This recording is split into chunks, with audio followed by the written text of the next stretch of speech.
ठीक है, जितना लिखोगे, जितना घिसोगे, उतना चमकोगे। सीधा सीधा फॉर्मूला है बेटा। हेलो बच्चा party, welcome back to our channel. So I hope आप बहुत अच्छे से होंगे और बहुत जम के पढ़ाई कर रहे होंगे। ठीक है, सो आपकी इस पढ़ाई को और आसान करने के लिए आज हम लेके आए हैं the very most important video आपके लिए, दैट इज 45 डेज मास्टर की। देखो, आप साल भर ने आपने क्या किया है मतलब ही नहीं है, कोई मतलब नहीं। आपने 365 दिन क्या पढ़ाई की है कोई फर्क नहीं पड़ता। बट अब जो एग्जाम के नजदीक वाला टाइम है, जो 2 महीने बचे हुए हैं एग्जाम में, अगर इस एग्जाम टाइम में आपने कितने जोश से पढ़ाई कर ली, कितने फोर्स से पढ़ाई कर ली, कितने मन से पढ़ाई कर ली, वो मैटर करने वाला है। ठीक है, सो इसी को ध्यान रखते हुए आज हम बात करने वाले हैं द 45 डेज मास्टर प्लान और मास्टर की। ठीक है, अब इस जो गुत्थी है, जो ताला है, उस ताला को खोलना कैसे है, कैसे इस चाबी को ढूंढे कि हमारे बोर्ड में 95 प्लस मार्क्स आए। 95% लाने हैं ना, तो आपको ये वीडियो देखनी पड़ेगी। इस वीडियो के एंड तक आप इतने अच्छे से समझ जाओगे चीजों को, कैसे देखना है, कैसे करना है, कि आप 100% अचीव कर लोगे वो आपके मार्क्स। देखो, यूट्यूब पे बहुत सारी वीडियोज हैं जो ये बताते हैं ऐसा करो वैसा करो, बट ये जो वीडियो काफी डिफरेंट है, क्योंकि इस वीडियो के अंदर मैं आपको बहुत ही प्रैक्टिकल वे में समझाने वाला हूं कि आप अपने इस 45 डेज को कैसे प्लान करोगे कि आप बेस्ट रिजल्ट ला सकते हो। ठीक है, बातों से हम बात नहीं करेंगे, सिर्फ करके दिखाएंगे। देखो आप कैसे करना है, स्टार्ट करते हैं। तो आप देखो, सबसे पहले बेटा कि इस वीडियो को हम 3 पार्ट में डिवाइड कर रहे हैं, यानी कि बेसिकली हम इस पूरे उसको 3 पार्ट में डिवाइड करें, that is phase 1, phase 2 and phase 3। देखो 45 डेज है, मैंने आपको पहले बताया। अब इस 45 डेज को हम कैसे डिवाइड करेंगे, 3 फेज में। फेज 1 जो कि 1 to 15 डेज है, फेज 2 रहेगा आपका 16 to 30 डेज, एंड जो phase 3 that is 31 to 45 days, यानी कि 45 दिनों में हम बनने वाले हैं टॉपर। क्या बनने वाले हैं? टॉपर। ठीक है, देखो कैसे करेंगे बेटा। सबसे पहले तो देखो, ध्यान से देखना, बहुत ही काम का वीडियो है। अगर आप इसको बहुत ध्यान से समझ जाओगे तो मैं 100% गारंटी देता हूं कि अच्छे मार्क्स आएंगे ही आएंगे, कोई रोक नहीं सकता।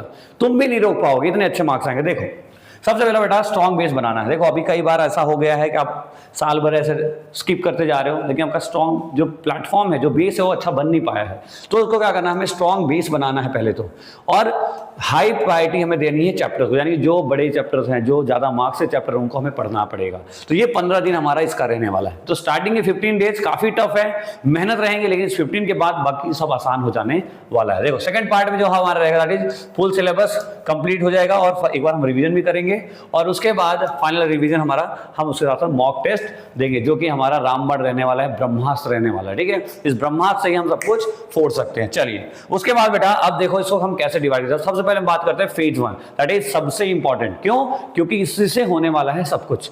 15 दिन में आपको फोड़ना है, तो सबसे पहले आपको फेज 1 को बहुत बेहतर, बहुत अच्छे तरीके से करना पड़ेगा। देखो बहुत ध्यान से देखना बेटा, कोई फालतू बातें नहीं है, सिर्फ फोकस्ड बातें हैं और कैलकुलेटेड बातें हैं और प्रैक्टिकल बातें हैं। ठीक है, ध्यान से समझो। देखो सबसे पहले अगर हम बात कर रहे हैं साइंस की, जो कि मैं पढ़ाता हूं रेगुलर, तो साइंस की बात करें तो बेटा सबसे पहले देखो आप light process, electricity, magnetic effect, carbon compound, acid base salt. ठीक है, ये चैप्टर्स को आप अच्छे से करिए पहले।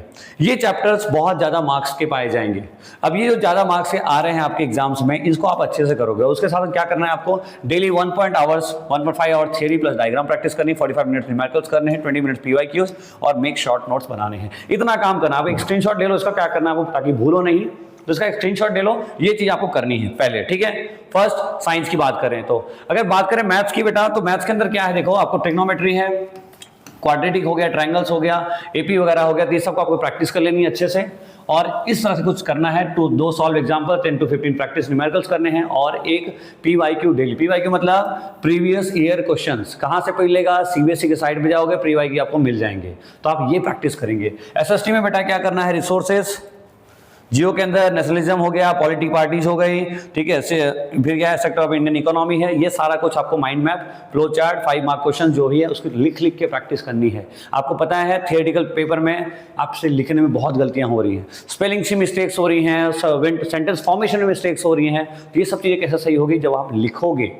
ठीक है, जितना लिखोगे, जितना घिसोगे, उतना चमकोगे। सीधा सीधा फॉर्मूला है बेटा। देखो आज हम लोग भी यहाँ पहुंचे हैं ना, ऐसे नहीं पहुंचे हैं, हमने बहुत हार्डवर्क किया है तो यहां तक पहुंचे। तो आपको भी हार्डवर्क करना पड़ेगा, क्योंकि हमारा टारगेट सिर्फ 45 डेज का है, ज्यादा का नहीं है। तो 45 डेज में फोड़ना है तो मेहनत तो देखो करनी पड़ेगी। उसके बाद आता है बेटा फेज 2। 15 दिन हो गया, अब नेक्स्ट 15 दिन की बातें हम क्या कर रहे हैं। देखो ये है तैयारी जीत की। अभी हमें अपनी कुर्सी की पेटी बांध लेनी है, क्योंकि अब हम उड़ने वाले हैं। कहाँ कि अब देखो 15 दिन हो चुका है तो हमारा चैप्टर क्लियर हो चुका है, हमें पता चल चुका है अच्छा ये चैप्टर इंपॉर्टेंट थे, इसको हमने कर लिया है। अब जब आगे हम बढ़ेंगे, आगे जो नेक्स्ट पेज की बात करेंगे, सबसे पहले बेटा हम साइंस की बात करें तो आपको मेटल नॉन मेटल, हेरिडिटी हो गया, लाइट हो गया और एनवायरमेंट, ये चैप्टर्स को कर लेने हैं। उसको कैसे करेंगे? डेली 1 आवर चैप्टर का रिवीजन करेंगे, 1 सेट PYQ और डायग्राम की प्रैक्टिस करेंगे। छोटी छोटी बातें पकड़ के चलो, 100% आपको अच्छे मार्क्स मिलेंगे, ये गारंटी है। किसकी? मेरी। मेरा नाम अभिषेक मिश्रा। चलिए इसके बाद बेटा आगे बढ़ेंगे।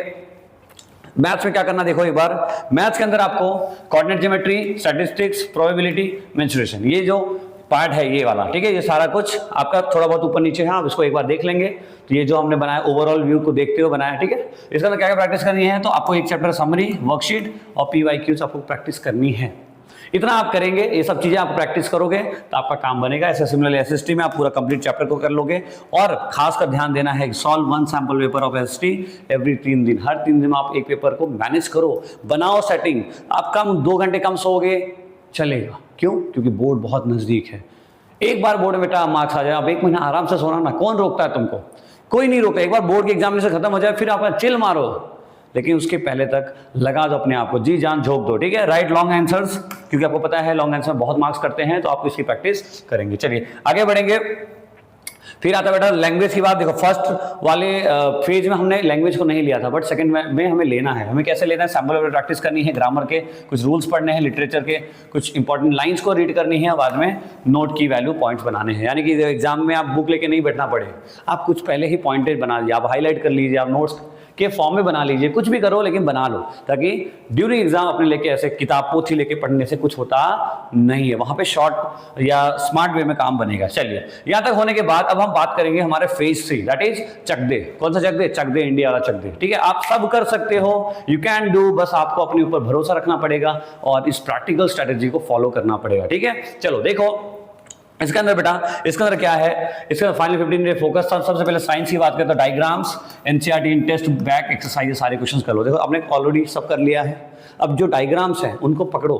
डायग्राम्स हैं यानी कि बायो के डायग्राम्स कितने सारे हैं, ठीक है। लाइट वाले चैप्टर में डायग्राम्स हैं, इलेक्ट्रिसिटी में कुछ डायग्राम्स हैं, फिर आपका जो डोमेस्टिक इलेक्ट्रिक सर्किट डायग्राम है, ठीक है। केमिस्ट्री में कुछ है रिएक्शंस वगैरह, तो इन सबको एक बार गो थ्रू करो, ठीक है, समराइज करो। फिर बेटा मैथ्स के अंदर क्या है, आप PYQ सॉल्व करना है सिर्फ सैंपल पर। इसमें आप कोई भी बुक लेके बैठना नहीं है, अब सिर्फ PYQ, सिर्फ और सिर्फ PYQ सॉल्व करेंगे और सैंपल पर सॉल्व करेंगे। फिर SST में right long answer plus flow chart. अभी जो आपने बनाया था पढ़ते वक्त उस फ्लो चार्ट को रिवाइज करना है, लॉन्ग आंसर लिखने हैं। और एक चीज मैं और ऐड करूंगा इसके अंदर, दैट इज मैप। आप मैप की प्रैक्टिस करो। मैप एक ऐसा बैठा क्वेश्चन है 5 मार्क्स का जो आपको फोकट में मिल जाता है। थोड़ा सा एक बार समझ लेना है, थोड़े रिवर्स के नेम याद रखने हैं, माउंटेन्स देख लेने हैं, जो चीज़ें हैं आपके SST के अंदर, आप उसको प्रैक्टिस कर लोगे, आपका काम बन जाएगा। फिर बेटा इंग्लिश के अंदर जो इंग्लिश या हिंदी जो भी है, that is writing plus grammar plus extract. जो भी बेसिक चीज़ें हैं जो आपके एग्जाम्स में आई हैं उन सब की प्रैक्टिस करते हैं। बेसिकली अगर आप इसका भी PYQs करते हैं तो आपका काम बन जाएगा, क्योंकि आपको आइडिया लग जाएगा एग्जाम में किस तरह के क्वेश्चन पूछे जाते हैं, ठीक है। यहाँ तक क्लियर हो गया? पक्का? चलिए उसके बाद बेटा अब आता है सबसे फायदेमंद वाली चीज, यानी कि सबसे इंपॉर्टेंट चीज, that is every Sunday equals to full test only. अब देखो संडे को पढ़ाई नहीं करनी, संडे को हमें लर्न नहीं करना है, संडे को हमें कुछ लिखना समझना नहीं है, पर लिखना है। लिखने का मतलब क्या है कि no study only test only corrections only analysing mistakes. वो दिन हमारा सबसे इंपॉर्टेंट डे इसलिए है क्योंकि उस दिन हमें बैठ के सोचना है कि आखिर हमने पूरे वीक में क्या गलती की है। ये नहीं कि हमारा क्या बोलते हैं टाइम टेबल बिगड़ गया है, ये कि हमने जो पढ़ाई की, जो हमने मैप बनाया, जो हमने प्रैक्टिस किया है, जो हमने न्यूमेरिकल्स किया, उसमें मैंने क्या क्या मिस्टेक्स किए थे और उसको आप प्रैक्टिस करो। इससे बेटर आप एक काम और भी कर सकते हो, यू कैन राइट, आप क्वेश्चंस को लिख सकते हो। आप जो सैम्पल पेपर्स होते हैं उसको आप, अगर आपके पास है तो आप ले लो, नहीं हो तो, और अगर आपके पास है तो आप उसको डाउनलोड करके या कहीं से भी प्रिंट लेके उसको आप लिखो बैठ के। जब लिखोगे तो you will get to know कि अच्छा मेरी ये मिस्टेक है, ताकि जो नेक्स्ट पेपर जब आप लिखो तो वहाँ पे अपने मिस्टेक को सुधार सको। तो ये कुछ इंपॉर्टेंट स्ट्रैटेजी थे बेटा जो मैं आपके साथ डिस्कस किया। आई होप आपको ये चीज़ें बहुत क्लियर हुई होंगी। एंड ये डेफिनेटली एक्सपेरिमेंट ऐसा है जो कि हमने बहुत सारे बच्चों पे किया है और ये 100% सक्सेसफुल हुआ है, ठीक है। और यहाँ पे भी हो सकता है, बट ध्यान ये रखना है कि जो भी हमें बताया है उसको ऑनेस्टली के साथ, अपने आप को धोखा नहीं देना है। तुम बैठ रहे हो किताब लेके, तुम्हें पता है तुम नहीं पढ़ रहे हो, फिर भी तुम घर वालों के सामने तुम किताब लेके बैठे हो, इससे नहीं आएंगे 45 डेज में अच्छे मार्क्स, ठीक है। आपको लगना पड़ेगा, आपको ऐसा दिखना, अपने आप को ऐसा जोक दो कि यार ये मेरे जीवन में लास्ट 45 डेज हैं और इन्हीं 45 डेज के अंदर मैं कुछ भी कर दूंगा। I can do, I will do, not I can, I will do. ठीक है, और जिस दिन ये माइंडसेट आपके पास बन जाएगा बेटा 100% ना मुझे बोलने की जरूरत पड़ेगी, ना आपके घर वालों को बोलनी पड़ेगी, ना आपको खुद को बोलनी पड़ेगी, ऑटोमेटिकली अंदर से एक ऐसा एनर्जी उठेगी और आप कर जाओगे। ठीक है, so thank you so much watching video. अगर वीडियो अच्छी लगी तो अपने दोस्तों के साथ जरूर शेयर करें, एंड अगर ये स्ट्रेटजी अच्छी लगी हो तो जरूर लाइक करना बेटा, क्योंकि आपके लाइक से मुझे भी बहुत बड़ा मोटिवेशन मिलता है। सो मिलते हैं नेक्स्ट वीडियो में, तब तक के लिए पढ़ाई करते रहिए। All the way.